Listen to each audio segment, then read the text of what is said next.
नमस्कार, आर्या न्यूज देख रहे हैं आप और मैं आपके साथ अलका सिंह। बुलेटिन में आपका स्वागत है। खबरों की शुरुआत करते हैं रायबरेली से। एम्स के साथ आज एक और उपलब्धि जुड़ गई है। दरअसल एम्स में आज से 20 बेड की इमरजेंसी के साथ ही भी बच्चों के लिए गहन चिकित्सा यूनिट की शुरुआत की गई है। एम्स शुरू होने से अब तक यहां लगभग सभी विभागों की ओपीडी तो थी, लेकिन इमरजेंसी ना होने से जिला अस्पताल ही लोगों का सहारा था। ऐसे में यहां इमरजेंसी की शुरुआत रायबरेली और आसपास के लोगों के लिए बड़ी उपलब्धि है। मोदी जी के नेतृत्व में देश में हेल्थ सेक्टर बदल रहा है। देश में प्राइमरी हेल्थ केयर के लिए हेल्थ एंड वेलनेस सेंटर बनाया गया है। सेकेंडरी केयर के लिए डिस्ट्रिक्ट हॉस्पिटल को अपग्रेड किया गया है और Ayushman Bharat health infrastructure mission के तहत 64,000 करोड़ रुपया का खर्च किया जा रहा है। टर्शरी केयर के लिए देश में न्यू मेडिकल कॉलेज चालू की जा रही है। देश में आज 22 एम्स का निर्माण कार्य चालू है। इसमें से 16 एम्स आज कार्यरत हो चुकी है। रायबरेली भी उत्तर प्रदेश में एम्स के रूप में एक अपना स्थान बना रही है। मोदी जी के नेतृत्व में देश में हेल्थ सेक्टर बदल रहा है। देश में प्राइमरी हेल्थ केयर। अगली खबर बुलंदशहर से है, जहां पर एक अनियंत्रित प्राइवेट बस ने बाइक सवार को रौंद दिया, जिससे एक महिला की मौके पर ही मौत हो गई। वहीं बाइक सवार पुरुष की हालत अभी भी गंभीर बनी हुई है, जिसे इलाज के लिए जिला अस्पताल भेज दिया गया है।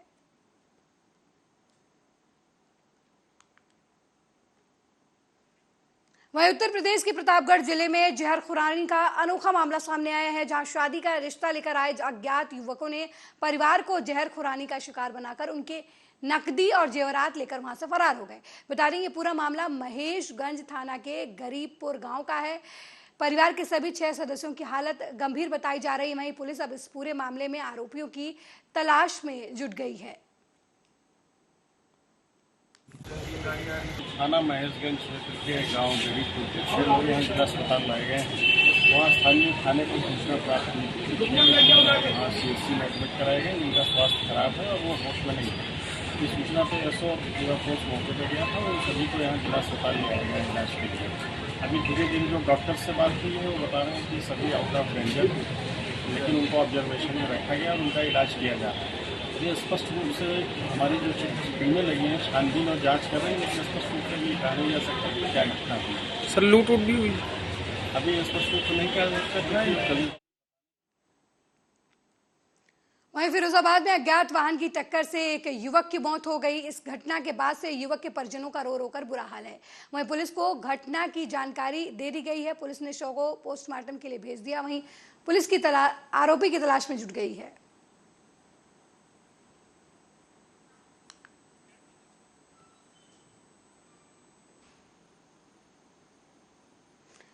मिर्जापुर जिले में चर्चित नाबालिग से दुष्कर्म और गर्भपात के मामले में पुलिस ने 2 अन्य अभियुक्तों की भी गिरफ्तारी की है, जिसमें पुलिस ने प्रधान और पूर्व बीजेपी नेता विजय गुप्ता के साथ अफरीदी खान को गिरफ्तार किया है।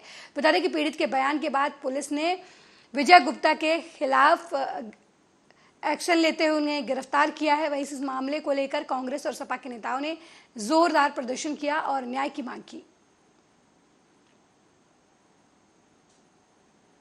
पर जनपद मिर्जापुर में 180/23 ये मुकदमा पंजीकृत कराया गया था। इस मुकदमे पे शाम एडिशनल एसपी, सीओ और इंस्पेक्टर साहब के साथ मौका मुआयना, सामुदायिक स्वास्थ्य केंद्र में जो पीड़िता है, उनकी मां है, उनसे मुलाकात करने की कार्रवाई सब हम लोगों द्वारा की गई थी। एवं साक्ष्यों के आधार पर जो पुख्ता साक्ष्य मिले थे, इसमें एक व्यक्ति आकाश केशरी की तुरंत गिरफ्तारी करते हुए इसमें जेल भेजा गया था। जब साक्ष्यों पे काम किया गया, सर्विलांस के माध्यम से साइबर टीम के द्वारा सोशल मीडिया अकाउंट्स को चेक किया गया, तो इसमें एक महत्वपूर्ण व्यक्ति अफरीदी खां, इसका नाम इसमें निकल के आया। अफरीदी खां पे हमारी टीम काम कर रही थी और अफरीदी खां के खिलाफ सर्विलांस में साइबर टीम के द्वारा एवं पीड़िता के जो न्यायालय में बयान हुए हैं उसमें महत्वपूर्ण साक्ष्य मिले। पीड़िता के द्वारा बताया गया कि पिछले 1.5 वर्षों से अफरीदी खां के द्वारा उसके साथ गलत कृत्य किया जा रहा था और इस आधार पर अफरीदी खां की गिरफ्तारी इसमें की गई है। अफरीदी खां के पकड़े जाने के बाद उसने कुछ महत्वपूर्ण साक्ष्य विजय गुप्ता के बारे में, जिसमें वहीं बिजनौर में विवाहिता का पंखे से लटकता हुआ शव मिला है। परिजनों ने ससुराल पक्ष के लोगों पर आरोप लगाया है हत्या करने का। यूपी के बिजनौर में संदिग्ध परिस्थितियों में महिला का पंखे से लटकता हुआ शव बरामद हुआ, जिसके बाद युवती के परिजनों ने ससुराल पक्ष पर लोगों पर हत्या करने का आरोप लगाया। वहीं इस घटना के बाद पुलिस मौके पर पहुंची और मृतका के शव को पोस्टमार्टम के लिए भेज दिया। फिलहाल पुलिस इस पूरे मामले में जांच कर रही है। कल खालिद भाई मेरी बहन लगती है चचेरी, ये कल दारू पिए हुआ था, घर पे भी आया, कल भी इसको मार के इसने निकाला और घर में सब से पूछता फिर रहा था ये अर्शी आई क्या, और मैं लड़की को छीन के ले आया हूँ, मेरा दूसरी शादी नहीं होगी क्या। अभी सुबह में पता चला, हमें आधे घंटे के बाद खबर दी इन लोगों ने, तो फांसी खा के मर गई और दी फांसी इन लोगों ने खुद अपने आप। अच्छा, बेटी को कल आप ले गए थे, कल किस वक्त? बेटी को नहीं, इसने बेटी को निकाल के, हमारी बहन को निकाल के भगा दिया था वहाँ से। अच्छा, आपको घर ये सब में ढूंढता फिर रहा था इसको कल मगरिब का टाइम। अच्छा, तो कल जब कोई झगड़ा हुआ था इन दोनों के बीच में, उसके बाद आपने पुलिस को सूचना की थी? नहीं, हमने कहीं इनमें होता रहता है, दारू पीते। अब ये दारू पता था कि यहाँ तलक के क्या नाम ले नौबत पहुँचा देगा कि ये फांसी देकर मार देगा इसको। शादी कल खालिद भाई। वहीं कानपुर देहात में जिम्मेदारों की कार्यशैली से नाराज सैकड़ों ग्रामीणों ने जेल के जिलाधिकारी से न्याय की गुहार लगाई है। जिलाधिकारी ने जहां स्थानीय प्रशासन की कार्यशैली को लेकर शिकायत की है, वहीं दूसरी ओर पेयजल योजना के तहत बनाई जा रही टंकी निर्माण का स्थान गलत चिन्हित किए जाने का भी आरोप स्थानीय प्रशासन के जिम्मेदारों पर स्थानीय लोगों ने लगाया है।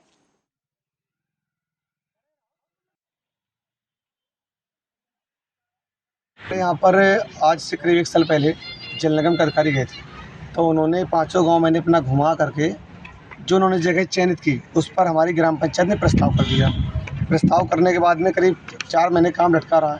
इसके बाद जब काम दोबारा से होने आया है, तो प्रस्तावित जगह में ना करके जिस जगह पर हमने अपना वन ग्राम के तहत वृक्षारोपण किया 22 तारीख को, इसी 22/7 में, उस जगह में ये लोग ज़बरदस्त तरीके से जो SDM साहब हैं और अपने तहसीलदार साहब हैं और जो भी वहाँ के मतलब कि कुछ राजनीतिक लोग और अराजक तत्व गाँव के लोग ज़बरदस्त तरीके से दूसरी जगह टंकी लगवा रहे हैं, जो कि जंगल का गांव है, जिस जगह से हमारे गांव तक पानी नहीं पहुंच पाएगा। हमारा लक्ष्य है कि टंकी लगने के बाद ज़्यादातर लोगों को घर तक पानी पहुंच सके। अच्छा, क्या वजह है, ऐसा क्यों कर रहे हैं वो लोग? सिर्फ राजनीतिक मामला, उनको टंकी चाहिए, पानी नहीं, और हमें पानी चाहिए, टंकी नहीं।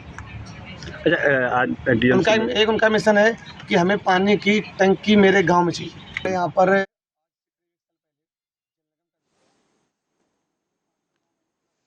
वहीं यूपी के प्रतापगढ़ में लव जिहाद का मामला सामने आया है, जहां एक पीड़िता ने आरोप लगाया कि उसके साथ युवक ने हिंदू बनकर दुष्कर्म किया और हर बार वो युवती को शादी का झांसा देकर बहलाता रहा, लेकिन जब शादी करने की बात आई तो वो अपनी बात से मुकर गया। युवती का यह भी आरोप है कि युवक ने अश्लील वीडियो अपने दोस्तों को भेज दिया और अश्लील फोटो वीडियो वायरल करने की धमकी भी दे दी। खैर मतलब मुझे एक लड़का मिला था, उसने अपनी आईडी गौरव सिंह नाम से बनाई। उसके बाद वो हमसे बात करने लगा, हमारी लगातार 5-6 साल दोस्ती चली। वो हमसे मिलता भी रहा और हमेशा मतलब 5-6 साल वो हमसे मिलता रहा लगातार। हमसे बोला हम तुमसे शादी करेंगे और हमें बात उसके घर पे भी होती थी, सबसे होती थी। और उसके बाद जब हम मतलब शादी के लिए बोलने लगे, तब वो बोला कि हम मुसलमान हैं। उसके मम्मी पापा हमको बुला के बताए और बोले कि मेरे लड़के का पीछे छोड़ दो, हम तुमको जान से मरवा देंगे, हम शादी भी नहीं करेंगे, तुम दूसरे कास्ट से, हम दूसरे कास्ट से हैं। और फिर मतलब सर उसने मतलब वो मेरे साथ अब वीडियो भी बनाया था, वो न्यूड वीडियो फोटो सब अपने दोस्तों को भेज के हमको धमकी दे रहा था कि अगर तुम कहीं जाओगे तो ये वीडियो हम वायरल। वहीं मुरादाबाद जेल में कैदियों को अब प्रशिक्षण दिया जाएगा, सर्टिफिकेट के आधार पर नौकरी भी पा सकेंगे। मुरादाबाद की जेल में कैदियों के विकास के लिए तरह तरह के कार्य किए जा रहे हैं, जिससे वो आने वाले समय में जुर्म की दुनिया को छोड़कर एक अच्छी जिंदगी व्यतीत कर सके। इसके साथ ही जेल प्रशासन की तरफ से ऐसे कार्य भी किए जा रहे हैं जिन कार्यों से कैदियों की जिंदगी में सुधार आए और वो आत्मनिर्भर बन सके। इसी के तहत यूपी के मुरादाबाद के जिला कारागार में बंधुओं को कंप्यूटर का प्रशिक्षण दिया जाएगा, जिससे वो आत्मनिर्भर बन सके, आने वाले समय में अपने भविष्य को आसानी से चला सके, अपना जीवन अच्छे से व्यतीत कर सके।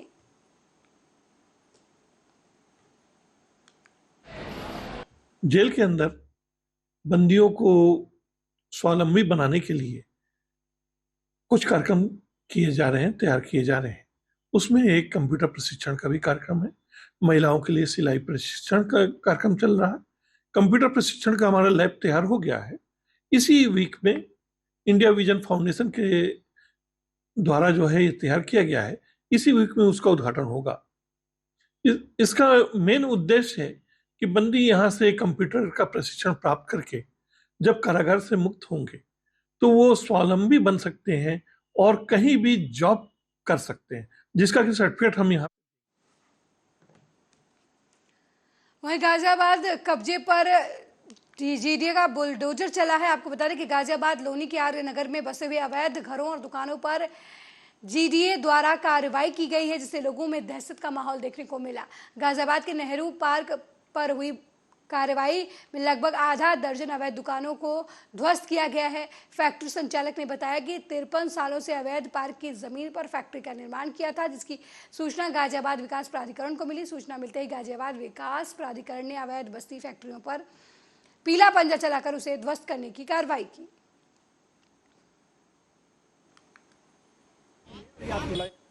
ये इस पे आज अचानक से हमने देखा तो बुलडोज़र आके लगा हुआ था। हमने साहब ने हमें बुलवाया कि अगर कोई इसके पे इसमें कागज़ हो तो आप दिखा दीजिए।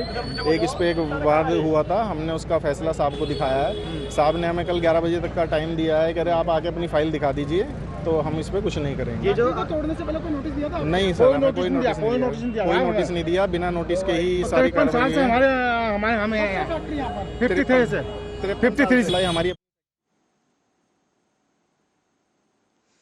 वहीं आगामी त्योहारों को देखते हुए जिला अधिकारी और पुलिस अधीक्षक रायबरेली की अध्यक्षता में पीस कमेटी की बैठक हुई। इस दौरान जिलाधिकारी महोदय और पुलिस अधीक्षक रायबरेली की अध्यक्षता में आगामी त्योहारों और श्रावण मास को ध्यान में रखते हुए आवश्यक दिशा निर्देश दिए गए। अभी जो हम लोगों ने अपने डिस्ट्रिक्ट लेवल पीस कमेटी की मीटिंग की है, दूसरी बार जो कावड़ का त्यौहार सीजन चल रहा है और आगामी मुहर्रम के दृष्टिगत सभी समुदायों के जो संभ्रांत लोग हैं वो यहाँ मौजूद रहे हैं, पीस कमेटी के मेंबर्स रहे हैं और उनके साथ हम लोगों का ये संवाद का दूसरा राउंड जिले स्तर पे रहा है।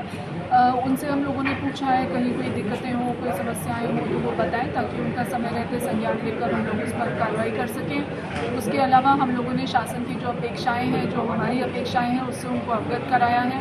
सभी से ये आग्रह किया है, उनके माध्यम से उनके प्रभाव क्षेत्र के सभी समुदायों से ये आग्रह किया है कि सब लोग जो है संवेदनशीलता के साथ और जिम्मेदारी के साथ अपने सभी पर्व मनाएं, ताकि किसी अन्य को कोई कठिनाई ना होने पाए।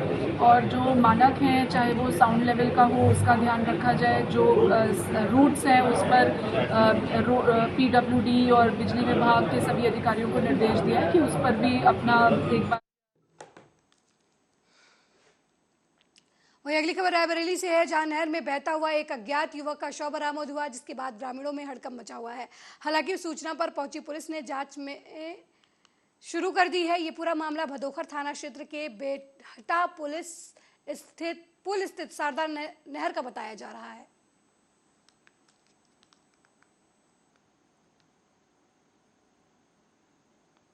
कुछ नहीं भैया, वहाँ से बह के आया और आके यहीं लटक गया और उसके बाद पुलिसकर्मी आए और कुछ गोताखोर को बुलाया और निकलवा रहे थे। फिर निकलवाया, उधर उस साइड लेके गए लाश को।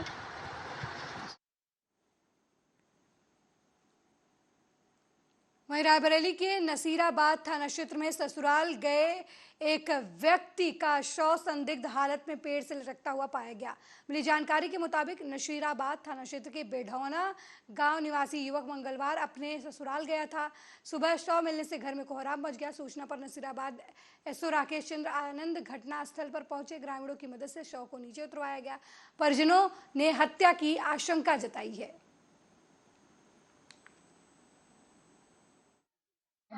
क्या कोई झगड़ा हुआ था कि कोई? बस खाली दो पुराने हुए थे। अब ये कब से लड़ाई चल रही है? अरे 1.5-2 महीने हो गए, तो वो आ नहीं रहे थे, इसमें जाते थे वो, इसी समय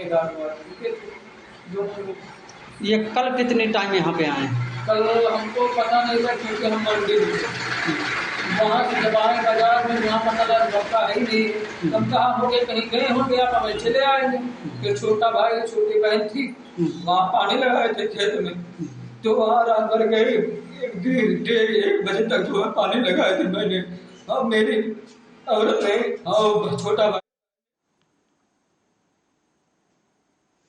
वहीं बुलंदशहर में तेज बारिश आफत बनकर आई। इस दौरान एक बड़ा हादसा होने से टल गया। दरअसल दौलतपुर कला में एक तेज बारिश के कारण काफी साल पुराना एक जर्जर दीवार खाना भरभरा कर गिर गया, लेकिन गनीमत ये रही कि उस समय उसके आसपास वहां कोई राहगीर मौजूद नहीं था।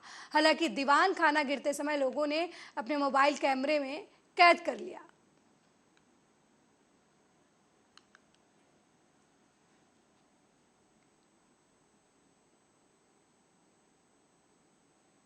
वहीं मध्य प्रदेश कांग्रेस कमेटी के अध्यक्ष और पूर्व मुख्यमंत्री कमलनाथ ने पत्रकार वार्ता की। इस दौरान उन्होंने कहा कि कांग्रेस सरकार प्रदेश में कृषक न्याय योजना लागू करेगी। उन्होंने कहा कि मध्य प्रदेश में कांग्रेस पार्टी की सरकार बनने पर प्रदेश के किसानों के कल्याण के लिए कांग्रेस पार्टी न्याय लेकर आएगी। योजना के तहत किसानों को सिंचाई के लिए 5 हार्स पावर तक के पंप पर निःशुल्क बिजली प्रदान की जाएगी। किसान कर्ज के बोझ से मुक्त हो और सम्मान के साथ सिर पर पगड़ी धारण कर सके, इसके लिए किसानों का कर्ज माफ किया जाएगा।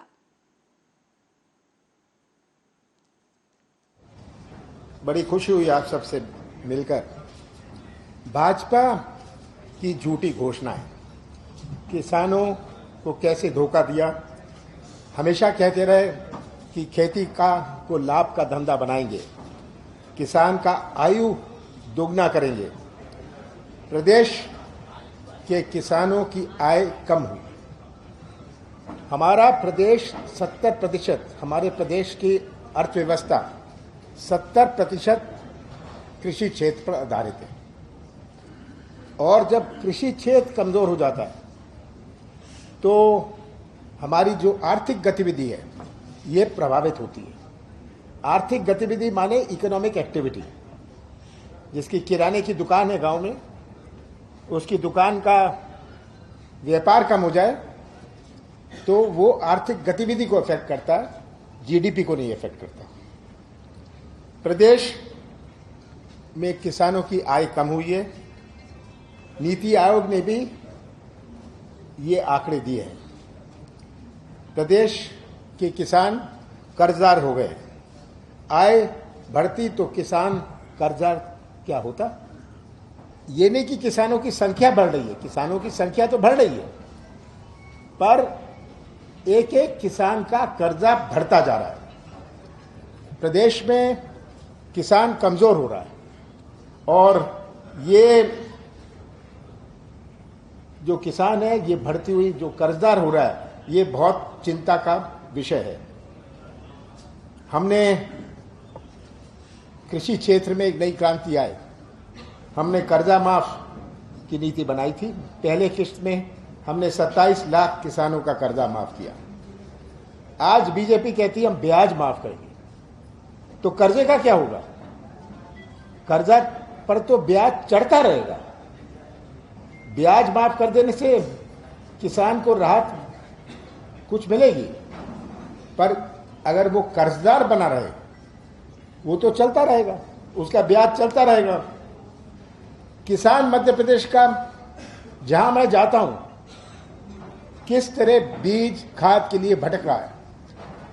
जहां मिलता है मिलावट का मिलता है, और जब किसान अपनी आवाज उठाता है, ये कोई आंदोलन करता है, तो FIR मुकदमा जेल उसे मिलती है।